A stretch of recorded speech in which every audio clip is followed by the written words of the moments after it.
Ça me fait plaisir d'agir comme animateur cet après-midi. Cet après-midi, ce matin, on a reçu beaucoup d'informations. L'idée, c'était un peu de mettre à niveau tout le monde sur la richesse du contenu du rapport de l'Écosse et son potentiel d'utilisation. L'éclairage nouveau que cette enquête-là fournit à de multiples personnes, pas uniquement du côté de la recherche, mais surtout des utilisateurs au niveau des politiques, puis au niveau des intervenants, tant du monde du travail que du monde de la santé et de la sécurité au travail. En passant, on m'a fait remarquer sur l'heure du dîner que j'avais omis, qu'on avait tous, personne n'avait parlé, je l'ai pris pour ma responsabilité, mais personne n'avait parlé que la grosse brique dont je vous ai montré l'épaisseur, là, qui est lourde à transporter, vaut mieux, si vous n'avez pas surtout de valise à roulettes, la consulter ou la sélectionner directement sur les sites web de l'INSPQ, de l'IRSST ou de l'ISQ. Donc, elle est accessible gratos au niveau de ces 3 sites-là et vous pouvez l'utiliser au besoin. Donc, cet après-midi, on fait une lecture plus, après avoir vu couche par couche, chapitre par chapitre, couche par couche, chacune de l'épaisseur du rapport, on fait une lecture plus horizontale ou transversale du rapport. On a choisi 3 thèmes qui interpellent l'ensemble des chapitres. Mais c'est une façon de lire. En passant, je vous invite à regarder la conclusion tant du rapport sommaire que vous avez, mais les thèmes horizontaux qu'on a traités dans la conclusion du rapport final. En fait, la conclusion du rapport final est intégralement reprise dans le sommaire que vous avez.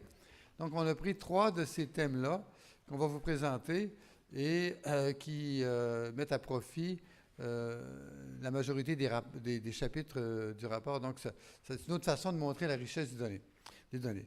Donc, la première présentation, c'est celle de Luc Cloutier qui va vous... je vois Luc Cloutier-Villeneuve, je vais toujours appeler Luc Cloutier, mais qui va vous montrer, je pense, en tout cas moi, c'est une richesse de... J'allais dire une grosse affaire, là. S'il n'y avait que ça vaudrait la peine d'avoir fait Écosse, mais mettons que c'est une richesse de l'enquête parce que ça permet, ce que les Européens ont développé beaucoup, de définir des indicateurs de qualité des emplois. On parle beaucoup c'est sûr qu'il vaut mieux être en emploi que d'être au chômage, là, mais quand on est en emploi, on peut avoir accès à des emplois qui sont plus de meilleure qualité que d'autres, ça va de soi aussi. Mais comment est-ce qu'on apprécie, comment est-ce qu'on mesure la qualité des emplois? Et je pense que Luc va nous éclairer beaucoup à ce chapitre. Je ne le présente pas, vous l'avez entendu ce matin. C'est un bon conférencier qui connaît très bien sa matière, donc je lui laisse vous l'exposer. Toujours un plan de présentation. 4 points seront présentés ici. Bon, premièrement, avant de parler de qualité de l'emploi et l'Écosse, il convient de définir un peu le concept. Alors, à travers les travaux que j'ai effectués à l'Institut de la statistique du Québec, je vous présenterai un peu le cadre conceptuel qui guide les travaux sur la qualité de l'emploi. Par la suite, pour faire le lien entre ce concept et les indicateurs de l'Écosse, je tiens à vous dire tout de suite que beaucoup de choses que vous avez vues ce matin vont se répéter. Mais l'exercice est quand même utile pour voir dans quelle mesure une enquête comme l'Écosse permet de jeter un regard vraiment complet sur la qualité de l'emploi, qui est un concept qui prend de plus en plus de l'ampleur en termes d'intérêt d'analyse du marché du travail. En Europe, ça fait quand même un certain temps que ça roule sur différents vocables, qualité du travail, work employment ou job quality, il y a toutes sortes de... au Québec, on est un peu en retard, si je peux dire, mais l'avantage, c'est qu'on fait peut-être les choses de meilleure façon. On essaie de mieux circonscrire le concept pour l'étudier en termes aussi d'évolution. C'est beau conceptuellement de présenter un peu le concept de qualité de l'emploi avec l'Écosse, mais aussi d'avoir certains résultats pour démontrer dans quelle mesure, quand on regarde la qualité de l'emploi, on voit des différences au Québec. Donc, ce que disait Michel, des bons ou des moins bons emplois. Et en 4e lieu, très brièvement, les possibilités d'analyse qu'offre l'Écosse à partir des indicateurs en lien avec la qualité de l'emploi. Donc, qu'est-ce que la qualité de l'emploi, selon nous? Pour y arriver, en fait, à distinguer, on a présenté 3 niveaux d'analyse du marché du travail. Souvent, on entend toutes sortes d'informations sur le marché du travail. Bon, le taux de chômage, le taux d'activité, les salaires. Donc, il y a plusieurs indicateurs. Souvent, on a la difficulté à s'y retrouver quand on fait une analyse du marché du travail, de quoi qu'on parle au juste. Alors, il y a 3 niveaux ici qui sont présentés pour clarifier. Et par la suite, ben, vous verrez le cadre conceptuel là, qui est relié avec la qualité de l'emploi. Donc, 3 niveaux, niveau macro, méso et micro. Il n'y a rien de nouveau, c'est toujours une triade qui existe dans plusieurs approches, là. Pourquoi le niveau macro, en fait, c'est les grands indicateurs du marché du travail que l'on connaît assez facilement. La population active, l'emploi, le chômage, les normes du travail, l'équité. Donc, ce sont vraiment des indicateurs qui nous donnent une indication de la qualité du marché du travail en général. Par exemple, le dialogue social, ça peut paraître peut-être superflu au Québec de dire que la question syndicale est un droit de se syndiquer. Mais on peut voir que dans d'autres pays, le dialogue social, les partenaires sociaux, souvent, c'est peut-être pas autant développé que ici. Les protections sociales, c'est un autre indicateur intéressant. Donc, la question des régimes de retraite publique, les indemnisations sur les accidents de travail, tous ces facteurs-là ne sont pas reliés à l'emploi directement, mais qualifient de façon générale la qualité du marché du travail. Ce qui nous intéresse, nous, en fait, c'est le niveau méso, qui est celui qu'on a intitulé qualité de l'emploi. On l'a posé au niveau micro, qui lui parle plus de la qualité du travail. Pourquoi ces deux distinctions-là? C'est en termes de niveau, dans le fond, vous allez voir que la qualité de l'emploi touche les dimensions vraiment extrinsèques à l'emploi. Donc, qu'est-ce qui est associé à l'exercice de l'emploi? On parle de rémunération, des heures de travail, la stabilité, les congés de diverses natures, la qualification, en fait les qualifications, les horaires de travail, également les assurances collectives, régime de retraite et les conditions psychologiques et physiologiques de travail. Toutes ces dimensions-là, en fait, dans mes travaux que j'ai faits, se retrouvaient plus ou moins de façon étendue dans les analyses de qualité d'emploi. Donc, c'est vraiment la plateforme qu'on a jugée qui était la plus pertinente pour étudier le phénomène. Quand on va voir un peu plus, de façon plus particulière dans le travail, quand il s'exerce, alors on parle d'autonomie professionnelle, de relations professionnelles, soutien entre collègues. Donc, on voit des choses qu'on a entendu parler ce matin, le soutien social, entre autres. On peut parler aussi du soutien de la direction, la question du développement des compétences, perspective de carrière. Donc, on peut s'entendre que quand la rémunération va bien, quand les horaires de travail sont satisfaisants, quand on a des bonnes assurances, après ça, on pourrait dire, est-ce que mon travail est enrichissant? Est-ce que j'ai de l'autonomie? Est-ce que j'ai du soutien? Donc, on voit qu'on est à un niveau beaucoup plus fin et qui permet de juger une qualité beaucoup plus particulière. Donc, le cadre conceptuel, c'est celui-ci, les 9 dimensions de la qualité de l'emploi. J'ai mis 3 petites lettres EPA. Pour certains, ça peut représenter enquête sur la population active et pour d'autres, ça doit représenter l'enquête sur la population active. Alors, c'est l'enquête là, généralement utilisée dans tous les pays qui produisent des données sur l'emploi, le chômage, les salaires, donc un peu plus les grandes dimensions de la qualité, du niveau macro. Mais par contre, au niveau méso, on a quand même 4 dimensions qui sont présentes depuis 1997 dans l'enquête, soit la rémunération, les heures de travail, la stabilité et les qualifications. Donc, j'ai mis ça en bleu ici pour dire que c'est ce qu'on a actuellement comme information, mais ce qui est en vert, c'est ce que l'écotest nous donne comme information complémentaire. Donc, vous voyez que on peut, avec l'enquête de l'écotest, avoir une lecture complète de la question de la qualité de l'emploi. Et c'est ce qu'on va voir maintenant. Alors, je vais ici rappeler les indicateurs qui ont été un peu rappelés ce matin, mais les mettre en lien avec les 9 dimensions pour vous dire jusqu'à quel point que on ne fait pas juste effleurer les dimensions. Souvent, on les détaille de façon particulièrement élaborée. Donc, la question de la rémunération, le revenu annuel de travail est considéré. On a vu également le type de rémunération qui est prise en compte, mais aussi la satisfaction par rapport au revenu. Donc, si on voulait faire une analyse de la qualité de l'emploi, juste pour voir dans quelle mesure les gens sont satisfaits de leur rémunération, on pourrait répondre à la question, par exemple, est-ce que les gens syndiqués sont plus satisfaits de leur rémunération que les gens non syndiqués? Est-ce que les femmes sont plus satisfaites de leur rémunération que les hommes, par exemple? Stabilité, permanent temporaire, mais aussi, l'écotest a rajouté une question qui vient encore plus qualifier la qualité de la stabilité, c'est-à-dire la perception de la sécurité d'emploi.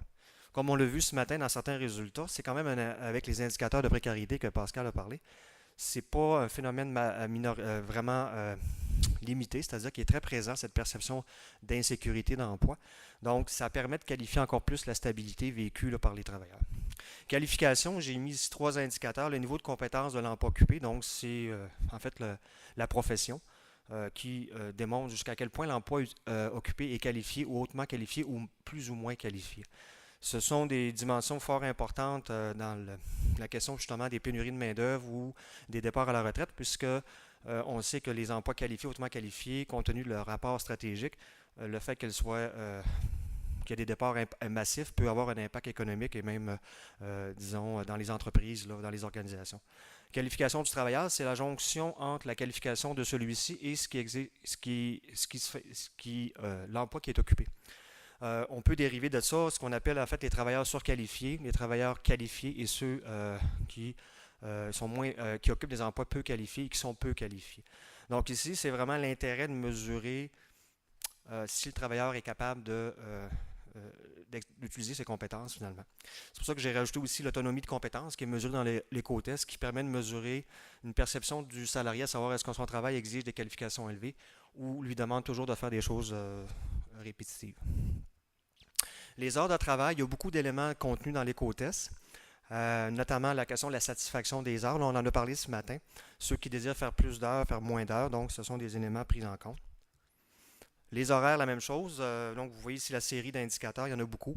Travail de fin de semaine, les horaires atypiques, possibilité d'avoir une pause durant le quart de travail. Retour progressif suite à un congé de maternité, paternité. Donc, ce sont tous des éléments qui sont reliés aux horaires de travail et qui font écho, dans certains cas, à la question de la conciliation. Congé, assurance, régime de retraite. Donc, les congés, il y a quand même beaucoup d'éléments. Nombre de jours de congés payés par année. Les congés en lien avec la maladie. Présence d'assurance salaire dans le cas de l'assurance. Régime de retraite, bon, on l'a dit tout à l'heure ce matin, la présence ou l'absence de ceci. Et finalement, les deux dernières dimensions de la qualité de l'emploi, conditions psychologiques et physiques. Alors, j'ai mis ici les indicateurs de l'éco-test qui répondent à ces dimensions-là. Dans le cas des conditions psychologiques, il y en a 3 qui m'apparaissaient plus pertinents.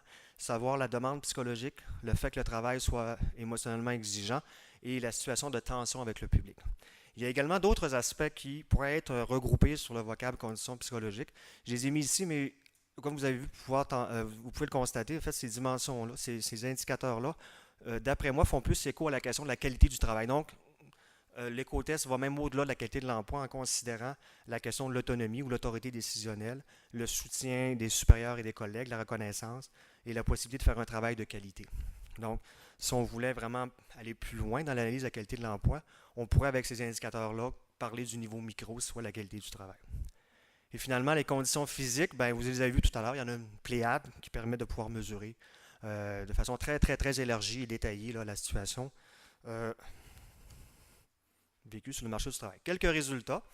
Alors, j'ai beaucoup de chiffres, mais je vais essayer quand même d'être rapide, pas trop vous assommer. Mais c'est quand même intéressant de voir que bon, les revenus annuels de travail mesurés dans l'éco-test révèlent que 67%, en fait, plus du 2 tiers des femmes gagnent moins de 40 000 par année, alors que c'est seulement le cas de 44% des hommes. Donc, on voit qu'il y a quand même une différence appréciable. Et quand on regarde à l'autre spectre, ceux qui gagnent 60 000 et plus, donc c'est 27% chez les hommes versus 13% chez les femmes. Évidemment, chez les jeunes, on ne peut pas s'attendre à ce qu'une forte proportion gagne 60 000 par année et plus.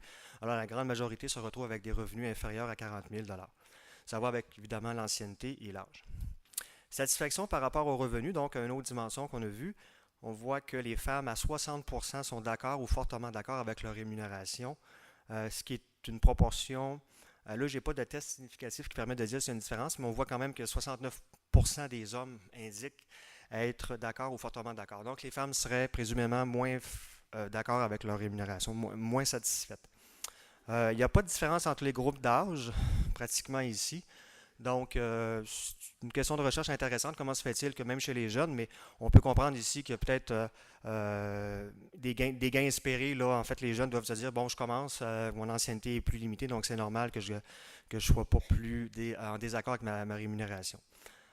Statut d'emploi, bon, permanent temporaire, la grande majorité ont un emploi permanent. Mais comme on le disait tout à l'heure, il faut mettre ça avec l'idée de l'insécurité d'emploi. Les gens peuvent avoir un emploi permanent, donc pas de fin d'emploi prévu, mais vivre une insécurité à l'effet de penser peut-être le perdre quand même, cet emploi-là. Donc on voit que les jeunes sont plus touchés par l'emploi temporaire. 3 jeunes sur 10 en sont victimes, contrairement aux autres groupes d'âge, c'est plus faible. Donc, c'est ça, la sécurité d'emploi, là, je l'ai justement ici, la perception. Donc, c'est quand même le quart des travailleurs qui jugent leur emploi comme étant, qui jugent que leur emploi a une insécurité. L'autonomie de compétence, c'est un autre aspect qui est relié aux qualifications ici. Alors, ceux qui jugent que cette autonomie est faible, chez les femmes, c'est quand même 45%, donc presque une femme sur 2 qui juge que leur emploi n'exige pas des compétences très élevées ou ne leur permettent pas de pouvoir faire de travail avec leurs compétences. Chez les hommes, ça diminue à 38%. On voit que chez les jeunes, c'est 60%, donc c'est quand même très, très élevé comparativement aux autres groupes d'âge. Donc, une donnée ici qui révèle que du point de vue de la qualification, les jeunes ont une situation moins favorable que les plus âgés. Bon, les heures de travail, il y a quand même beaucoup de résultats ici, peut-être en opposition entre les femmes et les hommes. Dans les côtesses, 3 hommes sur 10 ont indiqué faire plus de 40 heures de travail par semaine, alors que les femmes, c'est beaucoup moins, 12%. Et dans le cas des 15-29 heures, donc les horaires à temps partiel de 15-29 heures, les femmes, comme vous le savez, font beaucoup plus de temps partiel que les hommes. Chez les jeunes, c'est la même chose aussi. Les jeunes, beaucoup plus de temps partiel. 47, en fait, presque 50% travaillent entre 15 et 29 heures. Si on va voir ceux qui désirent faire moins d'heures de travail, alors on voit que c'est autant les hommes que les femmes. 20% en moyenne des gens désirent faire moins d'heures de travail. Donc, c'est une donnée qui qualifie les heures. Alors, on peut dire, bon, ben, de façon générale, les femmes travaillent tout le temps 30 à 40 heures en grande majorité, mais une bonne proportion désiraient faire moins d'heures de travail.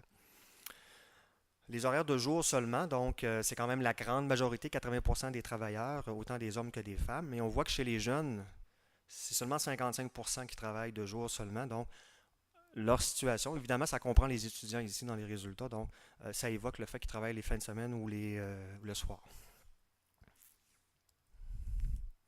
D'autres indicateurs sur les dimensions congés, assurance et régime de retraite. Sur le nombre de jours de vacances par année, donc on peut voir que les hommes et les femmes ont à peu près le même portrait en termes là, soit d'avoir 16 à 20 jours de vacances par année ou de 21 jours ou plus, donc environ 20%, 20-25%. Chez les jeunes, évidemment, il n'y a pas de données vraiment significatives étant donné le fait que c'est relié avec l'expérience, avec l'ancienneté. Mais qu'on peut voir que les travailleurs de 25-54 ans sont ceux qui bénéficient quand même là, de plus longs jours de vacances. Le nombre de jours de maladie payés par l'employeur, on en avait parlé tout à l'heure. Alors, on voit qu'aucun jour de maladie payé par l'employeur, c'est environ 40%, autant chez les hommes que chez les femmes, mais que chez les jeunes, ça monte à 72%. Donc, vraiment, il y a une relation avec le fait d'être plus jeune et de ne pas avoir accès à des jours de maladie payés. Bon, on peut présumer que les jeunes sont moins malades, mais ce n'est pas une raison pour en avoir moins. Ici, ben, on voit vraiment qu'il y a quelque chose à creuser pour comprendre ces différences. Un accès à une assurance salaire quand même assez répandu dans les milieux de travail, mais beaucoup moins chez les 55 ans et plus et chez les 15-24. Donc, encore là, c'est des questions de recherche à comprendre le phénomène. Le régime de retraite de l'employeur. Donc, on a dit ce matin qu'environ une personne sur deux. Donc, c'est à peu près la même chose chez les hommes et chez les femmes. Mais vous comprendrez que chez les jeunes, seulement 30% ont accès à un régime de retraite. J'ai produit d'autres résultats qui ne sont pas présentés ici, mais en fait, sur les syndiqués, les non-syndiqués, par exemple, et on voit que c'est 70% des syndiqués qui ont un régime de retraite. Comparativement, je pense à environ 30% dans le cas du secteur des non-syndiqués.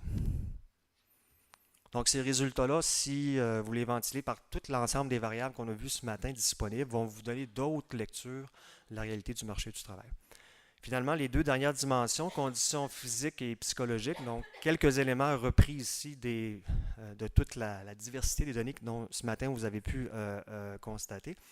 Alors, la demande psychologique élevée, est-ce que c'est un phénomène qu'on retrouve autant chez les hommes et chez les femmes? Bien, un peu plus chez les femmes, 40%. Mais 4 femmes sur 10 là, disent avoir une demande psychologique élevée, donc de travailler très fort, il y a plusieurs indicateurs dont Michel vous a parlé ce matin. Et chez les hommes, bon, c'est 36%. Donc, il y a quand même un phénomène très présent sur le milieu de travail. Le fait que le travail soit émotionnellement exigeant, donc une autre condition psychologique ici, 52% des femmes ont indiqué une telle réalité, 45% chez les hommes.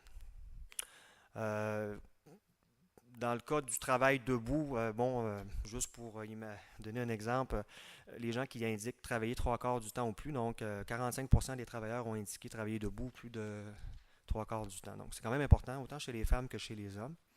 Les gestes répétitifs des bras ou des mains, souvent ou tout le temps, donc 57% des femmes ont indiqué et 52%. Donc on voit que nos milieux de travail sont quand même exigeants du point de vue des conditions physiques.